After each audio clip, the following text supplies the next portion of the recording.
ಕರ್ನಾಟಕ ಲೋಕಾಯುಕ್ತ ಸಂಸ್ಥೆಯಲ್ಲಿ ಗುಮಾಸ್ತ ಮತ್ತು ಬೆರಳುಂಚುಗಾರ ಪೋಸ್ಟ್ಗೆ ದಿನಾಂಕ 17 ಜುಲೈ 2026ರಿಂದ 17 ಆಗಸ್ಟ್ 2026 ತನಕ ಅವಕಾಶ ಕೊಟ್ಟಿದ್ದಾರೆ.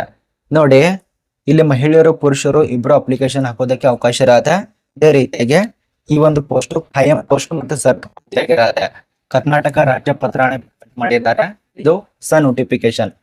ಇಲ್ಲಿ ಸೆಕೆಂಡ್ PUC ಪಾಸ್ ಆದಂತ ವ್ಯಕ್ತಿಗಳಿಗೆ ಅವಕಾಶ ಇರುತ್ತೆ. ಟೈಪಿಸ್ಟ್ ಪೋಸ್ಟ್ ಮತ್ತು ಕ್ಲರ್ಕ್ ಹುದ್ದೆಗಳು 18 ರಿಂದ 45 ವರ್ಷದ ಅಭ್ಯರ್ಥಿಗೆ ಅವಕಾಶ ಇದೆ.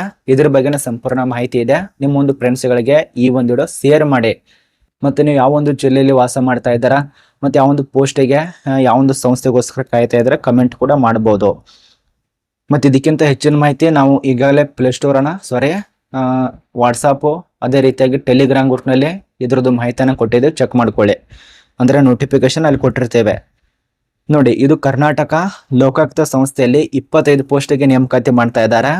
ಬೆಂಗಳೂರಿನಲ್ಲಿ ಕೆಲಸ ಇರತ್ತೆ. ಗುಮಾಸ್ತ ಮತ್ತು ಬೆರಳುಂಚುಗಾರ ಪೋಸ್ಟ್, ಈ 2 ಪೋಸ್ಟ್ ಅಂದ್ರೆ ಟೈಪಿಸ್ಟ್ ಮತ್ತು ಕ್ಲರ್ಕ್ 2 ಪೋಸ್ಟ್ ಇರತ್ತೆ. ನಾನು ಮುಂದ್ಗಡೆ ನೋಟಿಸ್ ಅನ್ನು ಓಪನ್ ಮಾಡ್ಕೊಂಡು ವಿವರಣೆ ಮೂಲಕ ತಿಳಿಸ್ಕೊಡ್ತಾನೆ. ಬಟ್ ನಾನು ನಿಮಗೆ ಬೇಸಿಕ್ ಆಗಿ ತಿಳಿಸ್ಕೊಡ್ತಾ ಇರೋದು ಇಲ್ಲಿ ನೋಡಿ, ಅಧಿಕೃತ ನೋಟಿಫಿಕೇಶನ್.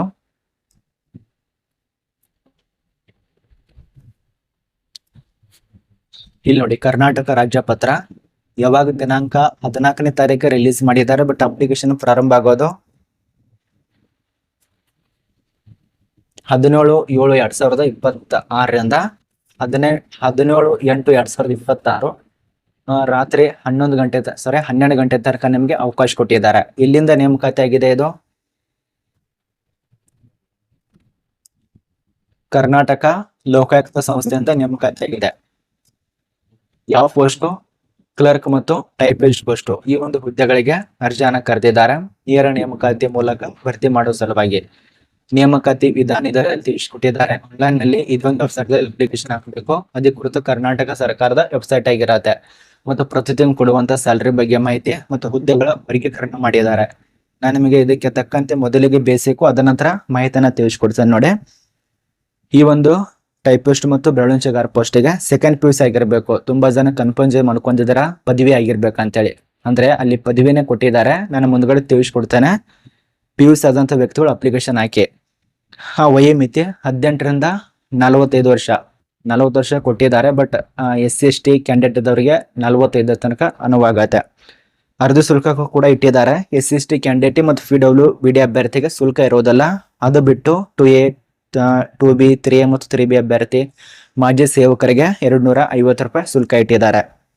ಆಯ್ಕೆ ಪ್ರಕಾರದಲ್ಲಿ ಮೆರಿಟ್ ಮೇಲೆ ಹಾಗೂ ಸಂದರ್ಶನ ಮೇಲೆ ನೀವೇನು ದ್ವಿತೀಯ PUC ತೆಗೆದುಕೊಂಡಿರ್ತೀರಲ್ಲ, ಆ ಒಂದು ಪರ್ಸೆಂಟೇಜ್ ಮೇಲೆ ಈ ಲೋಕಾಯುಕ್ತ ಸಂಸ್ಥೆಯಲ್ಲಿ ನೇಮಕಾತಿಯನ್ನ ಆಗ್ತಾ ಇದೆ. ಈಗ ಇದ್ರ ಬಗ್ಗೆ ಗೊತ್ತಾಯ್ತು. ಇನ್ನು ಉಳಿದಂತ ಮಾಹಿತಿ ನೋಡಿ, ಇಲ್ಲಿ ಹುದ್ದೆಗಳ ವರ್ಗೀಕರಣ ಮಾಡಿದ್ದಾರೆ. ಟೋಟಲ್ ಆಗಿ 25 ಪೋಸ್ಟ್ ಇದಾವಲ್ಲ, ಈ ಒಂದು 25 ಪೋಸ್ಟ್ ಯಾರ್ಯಾರಿಗೆ ಎಷ್ಟೆಷ್ಟು ಇದಾವೆ. ಇಲ್ಲಿ ಮೀಸಲಾತಿ ವರ್ಗೀಕರಣ ಇರತ್ತೆ. ಸಾಮಾನ್ಯ ಅರ್ಹತಾ ಅಭ್ಯರ್ಥಿಗೆ, ಮಹಿಳಾ ಅಭ್ಯರ್ಥಿಗೆ 4, ಗ್ರಾಮೀಣ ಅಭ್ಯರ್ಥಿಗೆ 3, ಮಾಜಿ ಸೈನಿಕರಿಗೆ 2 ಹಾಗೂ ಕನ್ನಡ ಮಾಧ್ಯಮ ಅಭ್ಯರ್ಥಿಗೆ 1, ಯೋಜನಾ ಅಭ್ಯರ್ಥಿಗೆ 1, ಅಂಗವಿಕಲದವರಿಗೆ ಇಲ್ಲಿ 1 ಪೋಸ್ಟ್ ಇರತ್ತೆ. ತೃತೀಯ ಲಿಂಗದವರಿಗೆ 1, ಇವರಿಗೆ 12 ಪೋಸ್ಟ್ ಇರತ್ತೆ. ಪರಿಶಿಷ್ಟ ಜಾತಿಯವರಿಗೆ ಇದರಲ್ಲಿ 3 ಪ್ರಕಾರ ಇದಾವೆ. ಮೊನ್ನೆ ಡಿವೈಡ್ ಮಾಡಿದ್ರಲ್ಲ, ಪ್ರವರ್ಗ A, ಪ್ರವರ್ಗ B, ಪ್ರವರ್ಗ C ಈ ರೀತಿಯಾಗಿ ಮಾಡಿದ್ದಾರೆ. ಇದರಲ್ಲಿ ಒಂದೊಂದು ಪೋಸ್ಟ್ ಇತರೆ ವರ್ಗದಲ್ಲಿ ಒಂದೊಂದು ಪೋಸ್ಟ್. ಪರಿಶಿಷ್ಟ ಪಂಗಡದವರಿಗೆ ಮಹಿಳಾ ಅಭ್ಯರ್ಥಿಗೆ 1 ಪೋಸ್ಟ್ ಇರತ್ತೆ. ಅಲ್ಲಿ ಪೋಸ್ಟ್ ಇರೋದಿಲ್ಲ, ಒಂದೇ ಕೊಟ್ಟಿದ್ದಾರೆ. ಇನ್ನು ಪ್ರವರ್ಗ 1ಕ್ಕೆ ಸೇರಿದವರಿಗೆ 1 ಪೋಸ್ಟ್ ಇರತ್ತೆ. ಪ್ರವರ್ಗ 2A ಅಭ್ಯರ್ಥಿಗೆ 1 ಪೋಸ್ಟ್, ಮಹಿಳಾ ಅಭ್ಯರ್ಥಿಗೆ. ಪ್ರವರ್ಗ 2B ದವರಿಗೆ 1 ಪೋಸ್ಟ್. ಅದೇ ರೀತಿ ಪ್ರವರ್ಗ 3B ದವರಿಗೆ ಪೋಸ್ಟ್ ಇರೋದಿಲ್ಲ. ಇತರೆ ವರ್ಗದಲ್ಲಿ ಒಂದಿದೆ. ಪ್ರವರ್ಗ 3B ದವರಿಗೆ 1 ಪೋಸ್ಟ್ ಇರತ್ತೆ. ಇತರೆ ವರ್ಗದವರಿಗೆ 5 ಪೋಸ್ಟ್, ಮಹಿಳಾ ಅಭ್ಯರ್ಥಿಗೆ 9, ಗ್ರಾಮೀಣ ಅಭ್ಯರ್ಥಿಗೆ 5 ಪೋಸ್ಟ್, ಮಾಜಿ ಸೈನಿಕರಿಗೆ 2 ಪೋಸ್ಟ್, ಈ ಕನ್ನಡ ಮಾಧ್ಯಮ ಅಭ್ಯರ್ಥಿಗೆ 1, ಯೋಜನಾ ಅಭ್ಯರ್ಥಿಗೆ 1, ಈ ಒಂದು ಅಂಗವಿಕಲದವರಿಗೆ 1, ತೃತೀಯ ಲಿಂಗದವರೆಗೂ ಟೋಟಲ್ ಆಗಿ 25 ಪೋಸ್ಟ್ ಇರತ್ತೆ. ಈ ಒಂದು ಪೋಸ್ಟ್ ಬಗ್ಗೆ ನಿಮಗೆ ಗೊತ್ತಾಯ್ತು. ಇನ್ನು ಉಳಿದಂತ ಮಾಹಿತಿ ನೋಡಿ, ವಿದ್ಯಾರ್ಹತೆ. ಇಲ್ಲಿ ತುಂಬಾ ಜನ ಕನ್ಫ್ಯೂಸ್ ಮಾಡ್ತಾರೆ. ಇಲ್ಲಿ ಏನ್ ಕೊಟ್ಟಿದ್ದಾರೆ ನೋಡಿ, ಪದವಿ ಅಂತ ಕೊಟ್ಟಿದ್ದಾರೆ. ತುಂಬಾ ಜನ ಈ ಒಂದು ಪದವಿನೇ ಆಪ್ಷನ್ ನೋಡೋದು. ಪದವಿ ಆದಂತ ವ್ಯಕ್ತಿಗಳು ಅಪ್ಲಿಕೇಶನ್ ಹಾಕ್ಬೋದಲ್ಲ ಅಂತ ಹೇಳಿ ನಿಮಗೂ ಕೂಡ ಕನ್ಫ್ಯೂಸ್ ಆಗತ್ತೆ. ಬಟ್ ಅರ್ಥ ಮಾಡ್ಕೊಳ್ಳಿ, ಪದವಿ ಪೂರ್ವ ಶಿಕ್ಷಣ ಪರೀಕ್ಷೆ ಅಂತ ಕೊಟ್ಟಿದ್ದಾರೆ. ಪದವಿ ಪೂರ್ವ ಶಿಕ್ಷಣ ಪರೀಕ್ಷೆ. ಪದವಿ ಪೂರ್ವದಲ್ಲಿ ಎರಡು ಬರತ್ತೆ. ಪ್ರಥಮ ಪದವಿ ಪೂರ್ವ ಪರೀಕ್ಷೆ, ದ್ವಿತೀಯ ಪದವಿ ಪೂರ್ವ ಪರೀಕ್ಷೆ. ಅಂದ್ರೆ ಪ್ರಥಮ ಪದವಿ ಪೂರ್ವ ಅಂದ್ರೆ 11ನೇತೆ, ಇದೊಂದು ಅರ್ಥ ಮಾಡ್ಕೊಳ್ಳಿ, L1. ಅದ ನಂತರ ಇದು ಪದವಿ ಪೂರ್ವ ಶಿಕ್ಷಣ ಸಂಸ್ಥೆ ಪರೀಕ್ಷೆ ಉತ್ತೀರ್ಣರಾಗಿರ್ಬೇಕಂತ ಕೊಟ್ಟಿದ್ದಾರೆ, ಅಂದ್ರೆ 12ನೇತೆ ಆಗಿರ್ಬೇಕು. ಇನ್ನು ತಸ್ತಮಾನ, ಇದಕ್ಕೆ ತಕ್ಕಂತೆ ಡಿಪ್ಲೊಮಾ, ITI ಈ ರೀತಿಯಾಗಿ ಇನ್ನೊಂದು ಕೊಟ್ಟಿದ್ದಾರೆ.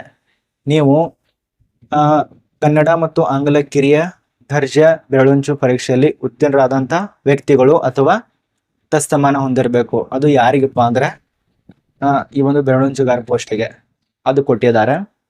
ಉಳಿದಂತ ರೂಲ್ಸ್ ಇಲ್ಲಿ ಅನುವಾಗತ್ತೆ. ಏನ್ ಅರ್ಧ ಶುಲ್ಕ ನೋಡಿ ಆಗ್ಲೇ ತಿಳಿಸ್ಕೊಟ್ಟಿದೆ ನಿಮಗೆ. 250 ರೂಪಾಯಿ.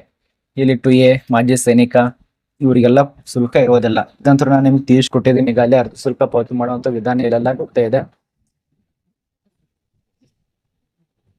ಇನ್ನ ಏಜ್ ಲಿಮಿಟ್ ಬಗ್ಗೆ 18ರಿಂದ 45. ಇಲ್ಲಿ ನೋಡಿ, ಪರಿಶಿಷ್ಟ ಜಾತಿ, ಪರಿಶಿಷ್ಟ ಪಂಗಡ, ಪ್ರವರ್ಗ 1ಕ್ಕೆ 45, ಉಳಿದಂತ ಕ್ಯಾಂಡಿಡೇಟ್ಗೆ ಎಷ್ಟು ಇರುತ್ತೆ. ಅಪ್ಲಿಕೇಶನ್ ಅಂತರೂ ಈಗಾಗಲೇ ಪ್ರಾರಂಭ ಇದೆ. ನಾನು ಮುಂಚಿತ ತಿಳಿಸ್ಕೊಟ್ಟೆ ಎಲ್ಲ ಬೇಸಿಕ್ ಆಗಿ 17/7/2026ರಿಂದ 17/8/2026 ತನಕ ಅವಕಾಶ ಇದೆ.